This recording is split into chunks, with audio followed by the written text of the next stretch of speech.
get my 6.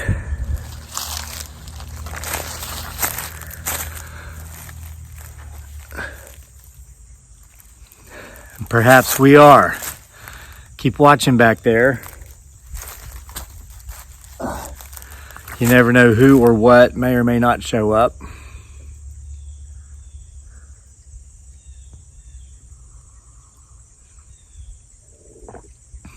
So I mentioned in a video a couple of days ago that I was training for something, showing off my guns. I'm not going to do it here. I don't have a license to carry these things right here, so I don't want to get in trouble. I was thinking about what I'm training for. I'm going to share it with you briefly because, of course, while contemplating this objective I'm working towards, I remembered a story, a very creepy story that's very appropriate for the month of Halloween, the month of October, of which we're in. So what I'm trying to do is become the fastest man over 50 in Central Virginia, as far as like 5K, 10K length road races go. Oh, yeah, I just heard there. You just said, what? But you're not 50 yet. No, I'll be 50 in 2 years and a month. Yeah, it's going to take me that long to train to get in shape, but I am working on it. Now, why that long? Well, because I'm not very fast right now. I'm actually quite slow. And most importantly, though, there's a lot of older people where I live. There's a lot of older people everywhere. I did a Google search here just a couple of days ago. I didn't realize this, but there were more than 40 participants over the age of 40 in the Olympic marathon trials last year. Yeah. And there's some old goats around here. There's one guy in his 60s that can still beat many college students. So it's you might laugh, haha, the oldest guy over 50. There's still, for those of you who run and understand what these times mean, there are still 17-minute 5K runners and 36-minute 10K runners over the age of 50 in my area. That's just flat out getting it despite age. If you were 20 and in great shape, those would be good times, and you could run track in college at not a Division I level, but Division II. That's fast. So why am I telling you this? It's because I remember 20 years ago when I lived here in this Charlottesville, Virginia area, the first time, I had a buddy, more of an acquaintance, but I would get together with him and run with him a couple times a month and see him at road races. He was almost 70 and he was still running 18.5-minute 5K times. That's 6-minute mile pace, just under 6-minute mile pace, and the man was in his 60s. It's phenomenal. He was very impressive, very amazing. He had me out to his house once. We ran. He had a sizable property in a neighboring county that had been in the family. His father acquired the property, bought it at market value many years before this. And this man, when he was in his mid to late 50s, actually went to stay with his father. His mother had already passed on, and he was worried about his father's mindset. He seemed to be slipping. His father had been a businessman up in Northern Virginia for his working life, and that's where my buddy grew up.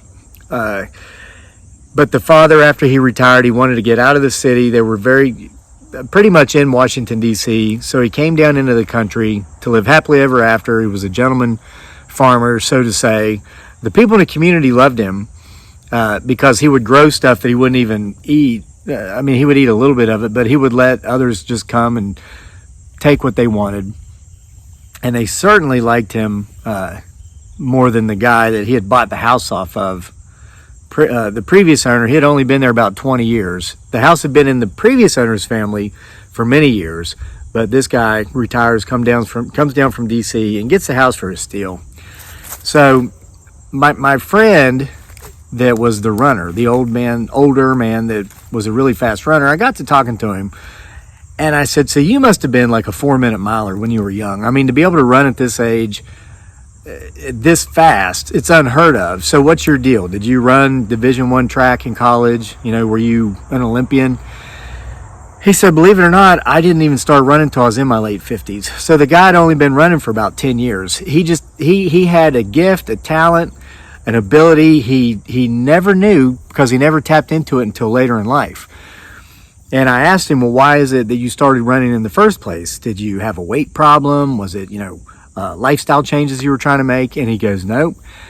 He says, I started running because he said that he came to the understanding that heart disease ran in his family, and he had an upcoming rendezvous with a heart attack that he was trying to put off a little further down the road or avoid entirely. And he figured getting in good cardio shape would be the way to do that. So he started running, and he just happened to be really good at it.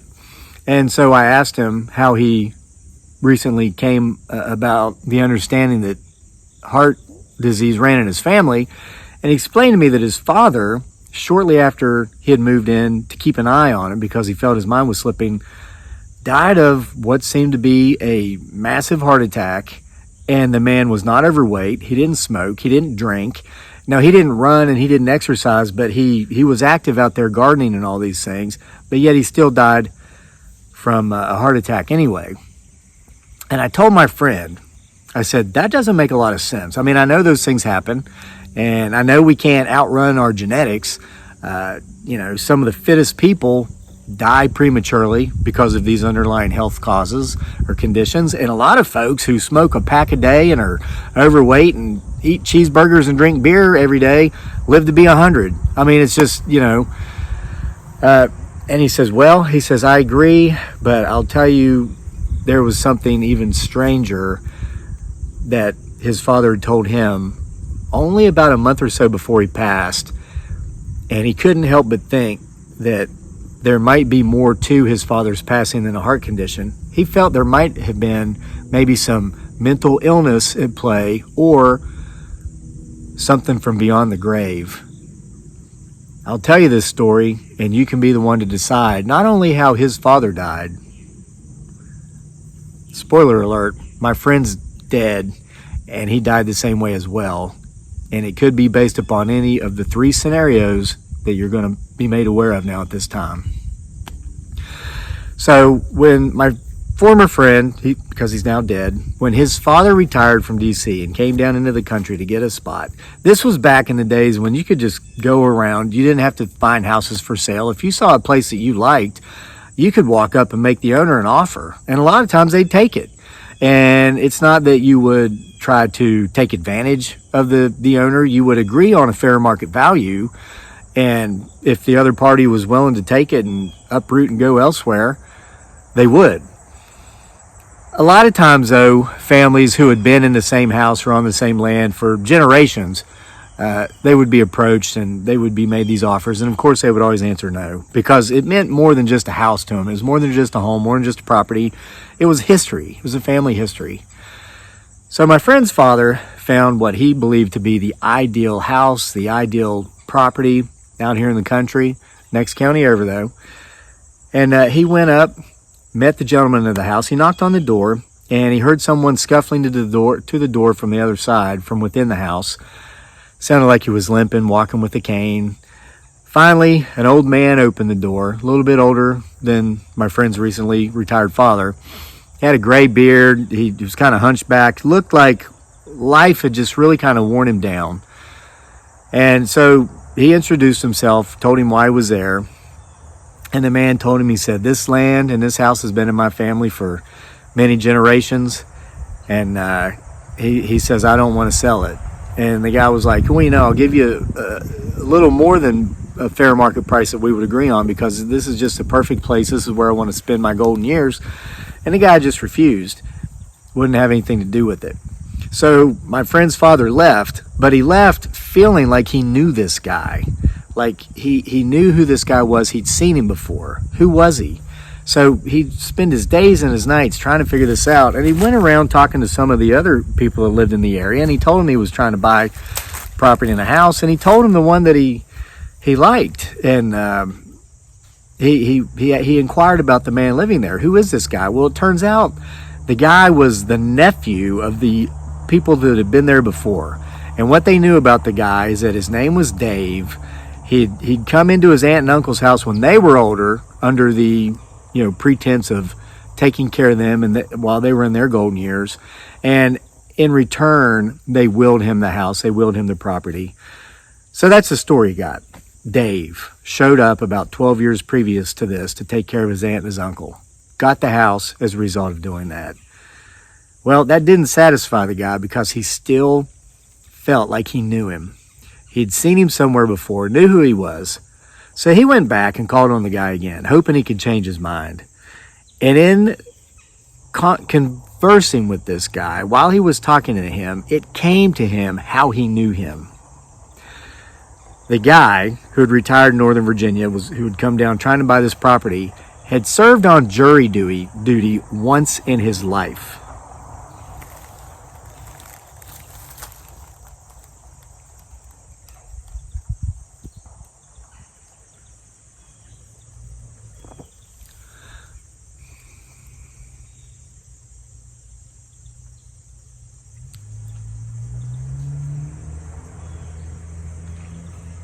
And this had been like 40 years or so before this. And the man who was standing trial was accused of stealing money from his church. He was on the church's treasury board. It was a big church in a community just outside of DC. A lot of high net worth people went to church there. A lot of them gave, their 10%, first 10% to the Lord, and it was 10% of some big numbers. This guy embezzled church funds. He was convicted. He was put away for 12 years. This is the man that my friend's father was now conversing with on the porch of his property down here. And mind you, this is going back a century. You could have relocated 100 or 200 miles away, gone by a nickname, shortened your name, said you did, your profession you did was something entirely different, or that you decided to stop working, or in this case, you came down to take care of your aged aunt and uncle. Nobody would question it.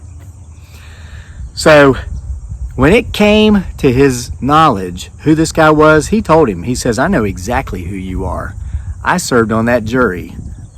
I helped put you away for 12 years. And the guy just resigned. It was like the lamb as it's going off to the slaughter, just as it knows it's going to be killed. Just that look of, I know I'm done, came across his eyes. And he says, if you give me market value for this house, you can have it, as long as you please don't tell anybody, about my past. He says, I did it. I was wrong. I did my time. I've lived here in peace for the last 20 plus years. Please don't destroy the life I've rebuilt by, outing me. And the guy said, you sign a contract with me right now to sell me this house at market value. I'm not stealing from you. I will never tell a soul. They wrote out the contract. They both signed it. That night, the old man who was selling the house, the man who had done 12 years for embezzlement, he died. He had no more will or reason to live, and he died in that house. And after a couple days of dealing with that, the new owner, my former friend's dad, moved in. Lived there for 20 to 30 years. Like I said, my friend was already grown and gone, but he did go back when he was in his late 50s to keep an eye on his father, because he said his father's mind was slipping. He started hearing footsteps, but there was no one there. Started getting glimpses of a man with a cane, with a gray beard. Sometimes it would be during a lightning storm. The skies would be dark with clouds, and a lightning flash would crash across the sky, and just for a brief second he could see the man standing there by the tree out in the yard or wherever. So I told my friend, when he told me this story, I said, well, it sounds like your dad might have had a guilty conscience. And he says, yeah, that's it. And he never knew this story until about a month before his father died. And he said that's how he took it. He figured, his father was seeing things and hearing things, because he knew that he had pretty much blackmailed this guy into selling him this house and this property that he didn't want. And but then my friend told me, he said, the night that my dad died, though, the strangest thing happened. And I said, what's that? And he said his father had already gone upstairs and gone to bed, and he was up a little later, about an hour later, reading, and he heard what sounded like somebody walking around at the top of the stairs. Well, all the lights were off, so he went to the base of the stairs, and he called up. He said, Dad? and he heard a shuffle in the hallway. He turned on the light switch at the bottom of the staircase, and for just an instant, like in the same amount of time that it took the lights to come on, you know how quick that is, there was an old man with a gray beard and a cane there, but as the lights were fully on, he was gone. And my friend told me that night, of course, his father would die of a heart attack, and the next morning he was convinced that what he had seen at the top of the stairs was not the ghost of the man his father had blackmailed the house and the property out of, but it was a figment of his imagination based upon what his father had told him. But his dad seemed to have died of a massive heart attack, though he was not overweight, no previous heart conditions. And of course, back in those days, they couldn't determine these sorts of things as well as they can today. So my friend figured it was undetected heart disease, nothing more. And I remember asking my friend, have you ever thought about maybe tracing down any surviving members of the previous owner's family and going to them and saying, hey, would you guys like the opportunity to buy this property back? And he says, nah, it's old business, sins of the father crap. Anything my dad did to take advantage of someone else, that would never come back to haunt me. And I said, yet you run 5 to 10 miles a day, every day, religiously. You never miss a day. And he was like, well, we can never be too sure, can we? So I went off, spent 10 years or so living overseas.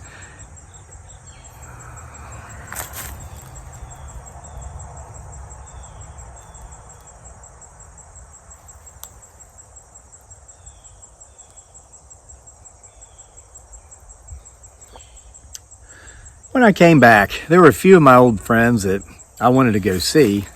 This guy was one of them. I went to the house, I knocked on the door, and a man about my age answered. Turns out it was this guy's nephew. And I told him who I was. I said I just came by to see so-and-so. I used to run with him. And he said, nah, he's passed on. It was about 6 years before this, so I'd been overseas for 3 or 4 years. And I asked the nephew, I said, well, how did he pass away? And he told me, well, he had a massive heart attack one night. And I said, wow, that is so odd because, like I said, I used to run with him. He was in great shape. He seemed like the last guy in the world that would ever die of a massive heart attack. And the nephew said, yeah, we can't figure it out either. He says he was starting to lose his mind a bit there in his later years. And they had actually gone to the house to stay with him because this is, a lot of families still do that, I guess. Where my wife's from in the Philippines, all of them do it. Here, like in the U.S., mostly they just throw you in a home and maybe go see you twice a year, but not this family. They were really good at going and taking care of their aged relatives. But they had gone in to take care of him, and he said he started having nightmares, night terrors. They could hear him screaming, telling him to leave, yelling, I didn't do it, my dad did. And he would often talk about seeing an old man who walked with a cane, all hunched over and had a gray beard in the final days before his death. Before this, from out of nowhere, a massive heart attack. A guy that could run 6-minute miles when he was almost 70.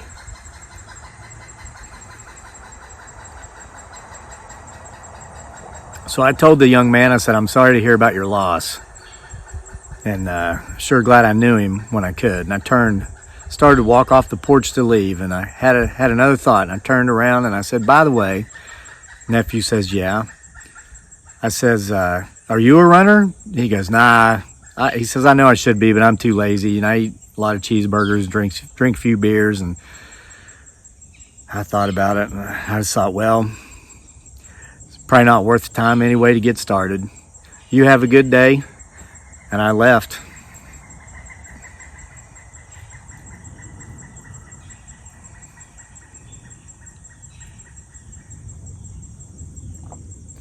Yeah, that's the end. I mean, what? Massive $1 million buildup for $2 pay? Hey, some of the creepiest stories are the ones just like that. Hope you like this one.